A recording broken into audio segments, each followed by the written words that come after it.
What's going on there, everyone? All right. Funny little story from the Daily Wire. Ocasio-Cortez, she's just not that bright. Let's get into it. Ocasio-Cortez, Trump is afraid of strong women. And then she goes on to say she's not a socialist, even though she's a card-carrying member of the Democratic Socialist of America. Interesting. Let's get into it. Socialist Representative Alexandria Ocasio-Cortez claimed in an interview with Noticia Telemundo that President Trump was afraid of strong women. And she said that she was not a socialist. Two claims that do not stand up well to scrutiny. I'll say she's admitted to being a democratic socialist. Oh my goodness, you gotta love it when they're that stupid that everything they've claimed to be now they suddenly aren't. I don't think she's a socialist or a capitalist. I think she's an idiot because she doesn't know much about either one of the two things, it seems. The interview took place on Sunday in Las Vegas, Nevada, and was conducted entirely in Spanish. However, Noticias Telemundo provided the Daily Wire a copy of the English version of the transcript. One of the most controversial people with whom you've had exchanges is the President Donald Trump. Noticias Telemundo's correspondent Guadalupe Venegas said to Ocasio-Cortez, "He called you a whack job on social media. He called you crazy, right?"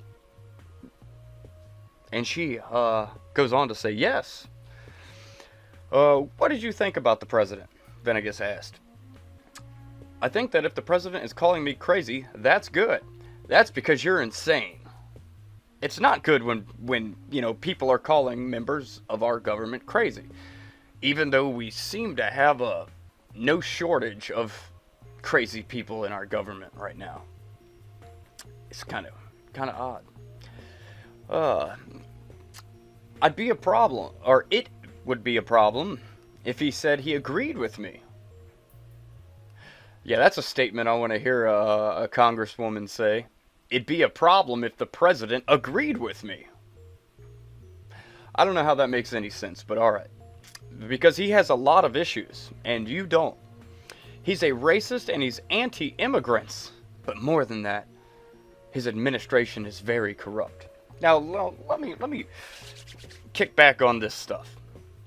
He's a racist. Simply put, no he's not. He's done more for the black community and the Hispanic community than any other president in recent history.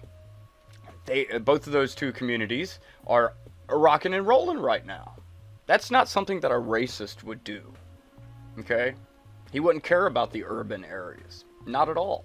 He would be focusing on primarily white rural areas or whatever. Who knows? I don't know, because I'm not a racist, so I don't think like that. But these people on the left, they do have racist bones in their body, and we see it all the time. Especially with their anti-white men thing. Really, gotta love that. And when it comes to anti-immigrants, I'll give you a piece of that one. Because all immigration, even legal immigration, has slowed under this administration. But I'm not complaining. I'm not complaining at all. You know? We don't need to keep importing people for the most part. We have enough people here to get things done. Yeah, we can handle it. We can manage our own country without importing a bunch of people. And if you really want to see some of the dangers of importing a bunch of people from all over the world, ask Europe how that's going. Yeah, unfettered migration is a terrible thing. A very terrible thing. People need to be vetted properly and this, that, and the other, blah, blah, blah, blah, blah, blah, blah. Talking points. But yeah. And when it comes to a corrupt administration, it's really not that corrupt at all. It's one of the most see-through administrations because, well, first off, Trump just has a way of saying things and making the rest of the government cringe when he says it. Like when he talks about, yeah, we sell weapons to Saudi Arabia. They spend a lot of money. They're good buyers. Yeah, that's something that no other president would have ever said, because it's admitting that we pretty much are just friends with Saudi Arabia because they spend a lot of money on U.S. military stuff. So, yeah. And it's the most, like I was saying, it's the most transparent because of all the leaks. This administration has had the most leaks out of any administration ever. So, corruption, I would go to say no. He's not that corrupt. Because everything he does is scrutinized. Everything he does is scrutinized. He's been under investigation since before he was even elected. Yeah. I think he has a track record of... I think he's afraid of women. Of strong women. Of Latino women. Why? Why do you think that? Last time I checked, this administration, hired more women than any of the previous ones that we've seen. So I don't know where you're coming up with this stuff. I really don't know where she's coming up with this stuff. The notion that Trump is afraid of strong women is not well supported by the facts, especially his record when it comes to who he has appointed as senior advisors in his administration. Let's get into this. In March of this year, the Washington Examiner reported, President Trump, often criticized for his stance towards women, employs more women as senior advisors than former presidents Barack Obama, George W. Bush, and Bill Clinton did at similar points in their presidencies. Given the relative paucity of female senior presidential advisors prior to Clinton, Trump's employment of women as key advisors at this early point in his presidency may be higher than any other presidents in history. Sounds like he's really afraid of women. No, not at all. I think he just doesn't like stupid people. Like, perhaps you, AOC, because you're not that brilliant. At all. The fact that you're in Congress terrifies a good amount of people. Me included. And that's not that I'm scared of you. That's that you actually worry me for the health of our nation. It's a difference. It's not that you're, I'm scared of a woman in power. It's like, no, I'm scared of an idiot in power who thinks she can control the people. She said those type of things. You know, if you're not going to do something about it, blah, blah, blah, blah, blah, then just get out the way because we're going to. Stuff like that, I don't care for stuff like that. Whether it would be coming from a leftist or someone on the right. That would be very disturbing. Forbes goes even further, reporting over the summer that the Trump administration has tapped approximately 300 women for politically appointed positions and has appointed dozens of female judges and ambassadors. Yeah, he hates women. Later in Ocasio-Cortez's interview with Noticia Telemundo, Ocasio-Cortez said it was more important for Bernie Sanders to win in 2020 than it was for Trump to lose in the election, claiming that Trump has not done anything to fix the system in the U.S. He hasn't done anything? Nothing. So prison reform, big, huge bipartisan bill that we've literally seen people getting out of prison because of the prison reform. So that doesn't matter. Yeah. Not going to fix that. Deregulation, which has truly helped all Americans involved, especially the minority communities. Business incentives for businesses to move to urban areas to grow their businesses. That's pretty big. That's pretty big. And it's also all the things that the system has been rigging for years to keep people down. He has taken those rigs and threw them out. And now people are succeeding. Very, very much so. Interesting. I want to ask you what you would tell the people who call you a socialist. Like herself. She's called herself a socialist. She's so stupid. Venegas said, for example, people coming from countries that have leftist governments like Venezuela, Nicaragua, or Bolivia, who are here today, What would you tell them when they call you a socialist? When they call you a socialist? You gotta love that. People that are coming from socialist countries can clearly see that she's a socialist, so they call her it. So what does she have to say? When the president or people, I like how she puts the president first, when that wasn't even the question. It was the question about immigrants and, oh my goodness.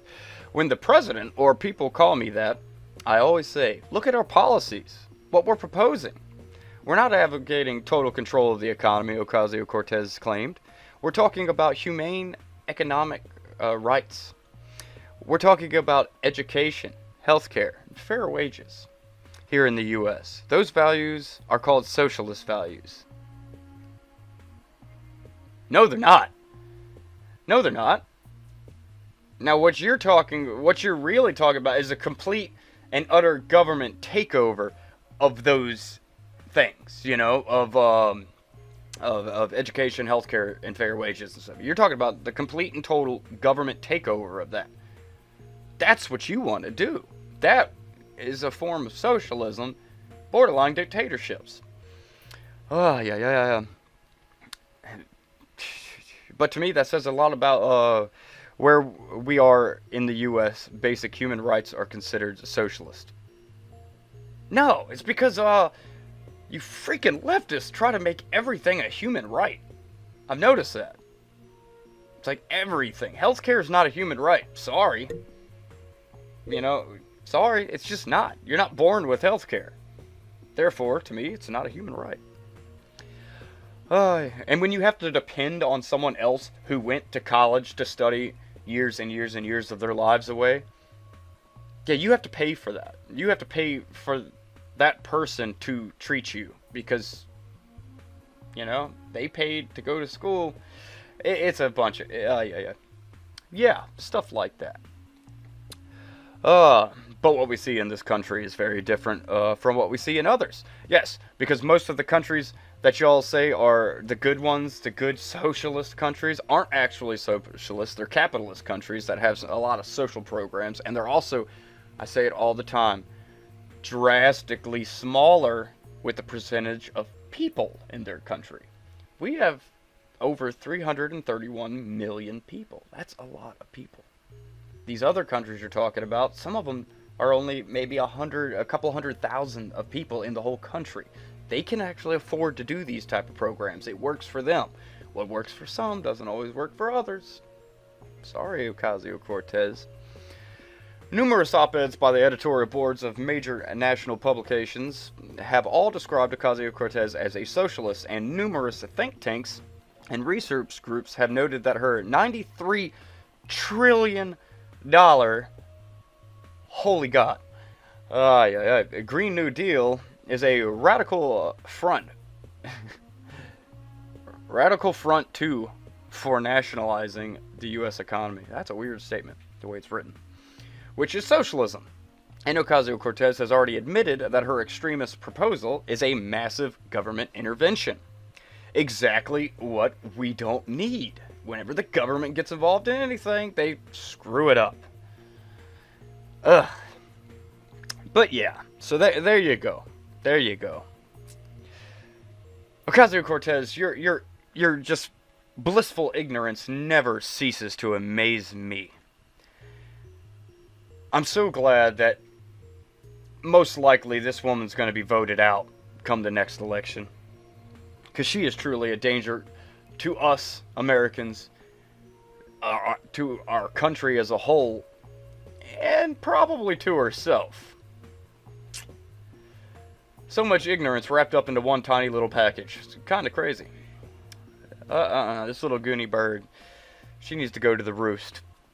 But I tell you what, Ocasio-Cortez doesn't have hardly any support in her own district. Almost all of her support comes from outside of her district, which, when it comes to the next election, isn't going to help her much at all. Sure, they may help fund her, but I just don't see the people of New York. Now, I know New York is a leftist cesspool. I get that. Most big cities are. But I don't even think that they're going to forgive her for some of her biggest mistakes, you know. Like the Amazon deal. Yes, Amazon, I think, they finally did come up with some type of deal, but it's only going to bring, I think, somewhere around 6,000 jobs, where the original proposal that Ocasio-Cortez foolishly screwed up was going to bring about 26,000 jobs. Yeah, big difference there. But, that's the price of ignorance. That's the price of ignorance, because everything she was saying about that deal was retarded. I mean, it really was.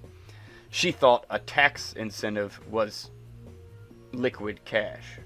Yeah, she's not that bright, man. For a woman who supposedly went to college to study economics, she knows zero about economics. Blows my mind. How does she get through those courses? I think she has some, dare I say it, privilege? Who knows? I'd love to hear your comments, whether you completely hate me for ragging on AOC, or whether you agree that this woman is a danger to herself and others, especially our country. And as always, like, share, and subscribe. I will catch you on the flip side.